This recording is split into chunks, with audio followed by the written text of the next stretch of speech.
Guys, I realize it might be a little bit dark, but it is quite early morning, and I'm off to the winelands. So sorry about the dark thing, but it will get lighter now because the sun's about to come up, okay? So no complaining, please. So I don't know about you, but if I knew that my loved ones were getting into a car and that chances are they would be absolutely safe if they happen to get involved in an accident, that is the car that I'd want them to be in. I mean, with that said, I can't actually afford such cars, but, you know, if I could, that's what I would want.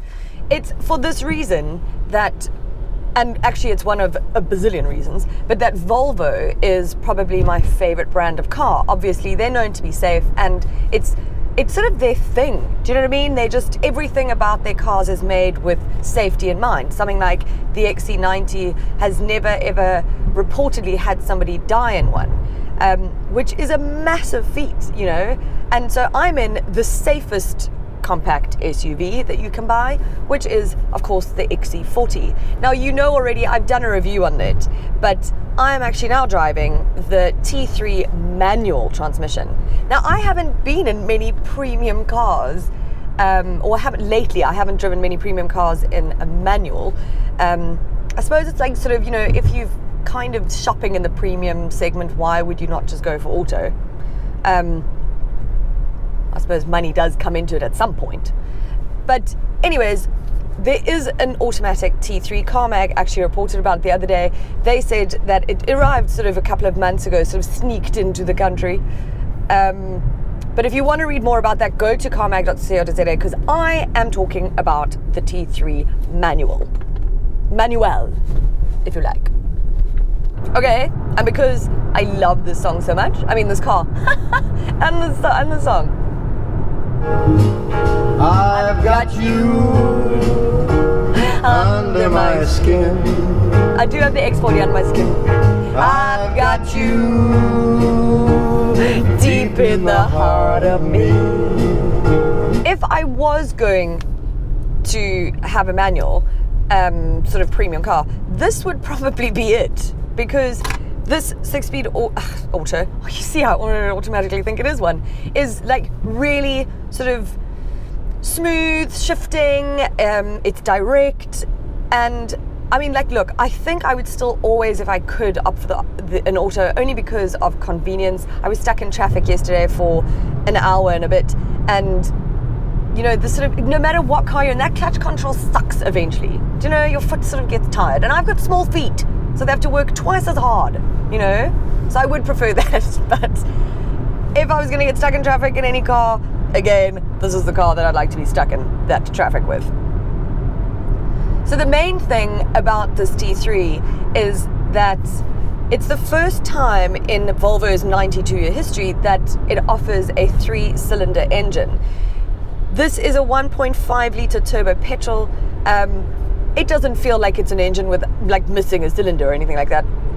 It's certainly got enough power. You've got 115 kilowatts of power, and you've got 265 Newton meters of torque. So you're doing okay, you know. I think the only time maybe is if you've got a fully loaded car and you're sort of doing an overtaking maneuver or going up an incline, and you might have to just make it work a little bit harder. But you have manual, so you can do that. Never will go so well, but why should I try to? Got you under my skin. With that smaller engine, you get a smaller claimed fuel consumption of just 6.2 litres per 100 Ks. I'm sitting at just over 7.2, which is still pretty good, pretty decent. Interior obviously is very Volvo premium, as is expected. It's the same as the other XC40 that I did. It's just a really pleasant place to be. I love being in a Volvo. I love everything about it. The sort of infotainment system and everything that's hella comprehensive. It's a lot for me to deal with. I don't love touchscreens, as you know. I find it tricky when I'm now trying to get things like whatever, but only because I'm not familiar with it on my everyday sort of basis, because obviously I drive different cars all the time. Once you get familiar with it, I think you'll be absolutely fine. Okay, let's quickly overtake this guy. Let's see You see? No problems, no probs. It is just me in the car. This car is for, do you know, like singles, like I'm married, but like singles as in nay children, or obviously families. And I think you'll be happy with both. The space in the back, the rear seats, legroom, plenty. And the boot is also fine.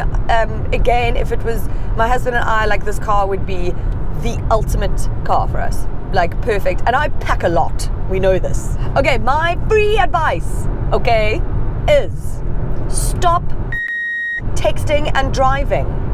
Do you know that just this morning driving, I've seen 3 people texting next to me in the car while they're driving. Do you know that 330,000 people have near fatal injuries, like so serious injuries in America each year because of accidents caused by texting and driving? That's a lot of people. You're 6 times more likely to get into an accident from texting and driving than you are from drunken driving. And now, okay, that doesn't mean you must go drink and drive. Okay? The point of that is that it shows you just how dangerous it is. Drunken driving is the thing. That's a huge, massive cause of accidents and deaths and everything. It's, if not the main reason. So if this is 6 times more likely to get you into an accident or kill you, why would you do it? And no, you're not able to do it. You're not. You think you are, but just think about it. I mean, just think about it logically for a second. Your head is down. You are doing this, even if you're up here and you're doing that. You are so distracted. You're so distracted that you're going to cause an accident. And I'm sorry, but you're if you do that. That is what I think of you. So as standard, this car comes in at just under 555,000 Rand. This test unit that I've got is pushing it just over 636,000 Rand. But that's because it's got things that I don't feel are necessary, things like a sunroof and a package that includes sort of heated seats and a 360-degree camera and blah, blah, blah, whatever. Without that, and as a standard car, you're still getting a load of spec. That's Volvo for ya. Do you know? You're also getting city safety, which is standard. So you know that you're still bloody safe in this car, okay? Which for me is, again, one of the main reasons that I would purchase it if I could. Oh, I wish I could. Woo! Little rat pack, baby. Go Frank.